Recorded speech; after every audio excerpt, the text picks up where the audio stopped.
Okay, now it's section A3, explain behavior from the perspective of radical behaviorism. Okay, radical behaviorism includes and seeks to understand all human behavior. This is not just limited to what we observe, but also to what we feel and think. An RBT getting supervised during a session and doesn't seem to engage as much with the client as they state they do when they are alone.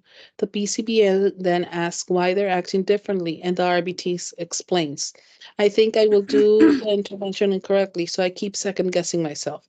Thoughts do not cause behavior, but they are behavior.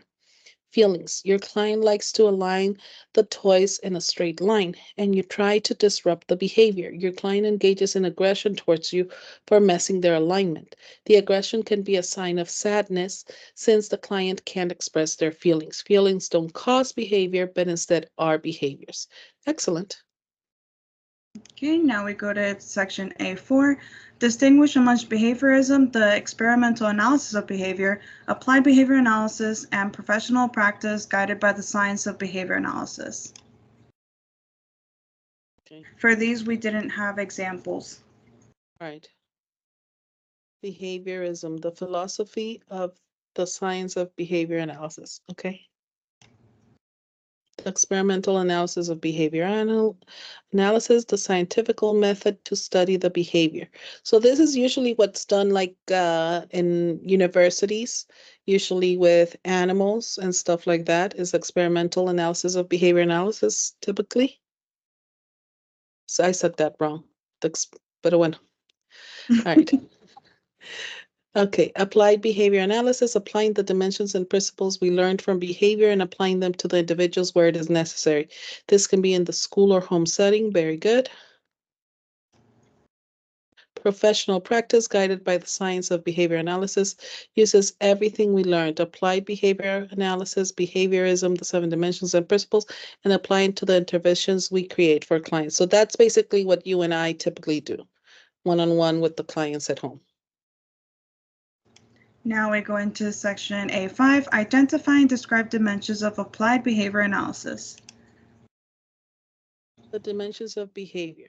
The easiest way to remember the dimensions of behavior is to remember bat cage. I use get a cab. I was taught both, but for whatever reason, bat cage is what stuck the most for me.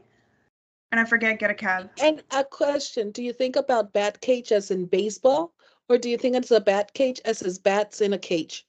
I think of bats in a cage. So do I. About That's why I love you. I love you. I also think of bats in a cage. And which is why I like this one so much. Because I don't know, it's all dark, like a bat in a cage, you know? Behavioral, analytical, technological, conceptually systematic, applied, generality. Can you make the B, the A, the T bold? Yeah. So that we can see why we're talking about bat cages. I'd love to know if anybody else thought about a bat in a cage or they thought of the baseball batting cage. You should. Behavioral must be observable and measurable. When teaching a client to cross the street, crossing the street is a behavior that you can observe and measure. Excellent. Analytical, find causation, treatment affects behavior.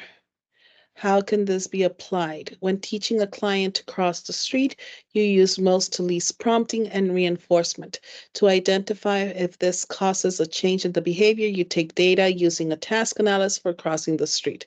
Awesome. Now, technological, taking the procedures and being able to replicate them for others or others being able to replicate. How can this be applied? Having a task analysis on how to tie the shoes that is detailed enough for a substitute RBT to replicate. Awesome. Very This good. one's a new one.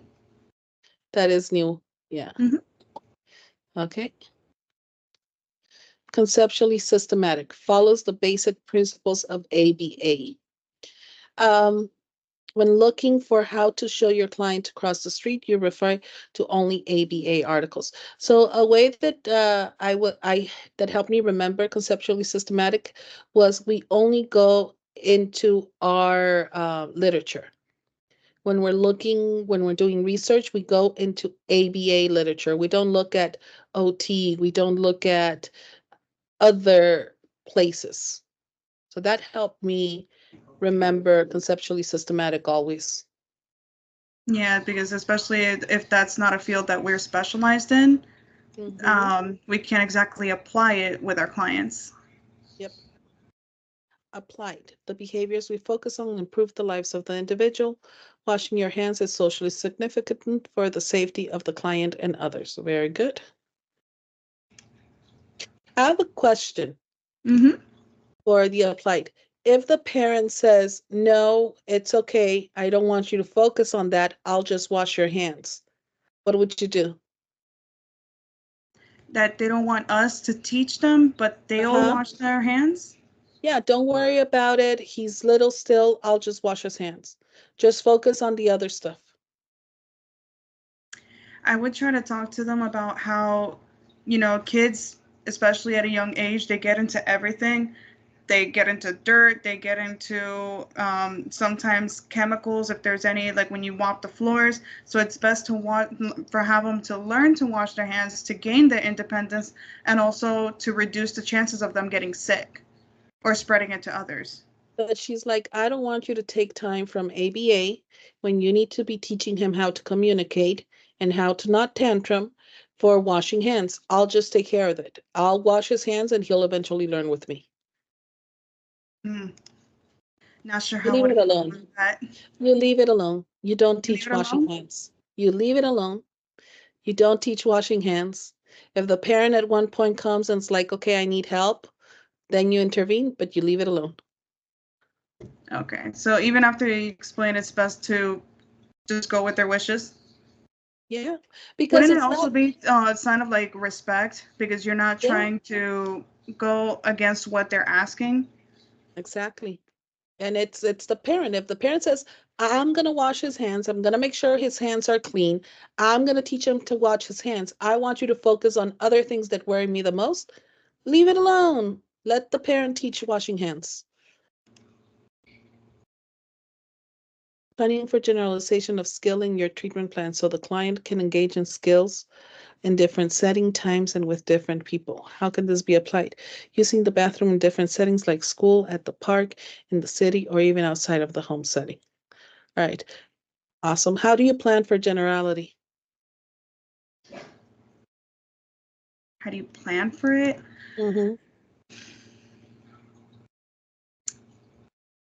I would say teaching them the skill and then having the parents jump in, and then if we go out to the community, having them use it out in the community so that way they can generalize and understand that it can be done in multiple settings versus at home with the RBT.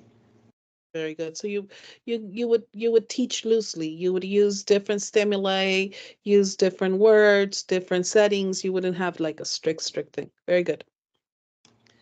And last one. Am I putting you too much on the spot? No. No? Okay. It's good that you're putting me on the spot because then it makes me think like, wait, it's not just a definition. How am I going to apply it? Awesome. Okay. If I'm putting you too much on the spot, just let me know. Effective. Was the intervention effective? Did we reach our goal? These are questions that we ask to see if the intervention was a success. When collecting data and graphing, if you see the data showing an increase in trend, this is evidence that the intervention is being effective. What if you're trying to reduce a behavior and you see an increasing trend? Then it's not effective because you're trying to decrease the behavior, not increase it. Okay, so let's add something about that there so it doesn't seem like only acquisition. It's also. Okay. Are working decreasing a behavior, then the same would apply except for a decreasing trend. Okay, excellent. Muy bueno. And this is the end of section A. Good job. Awesome.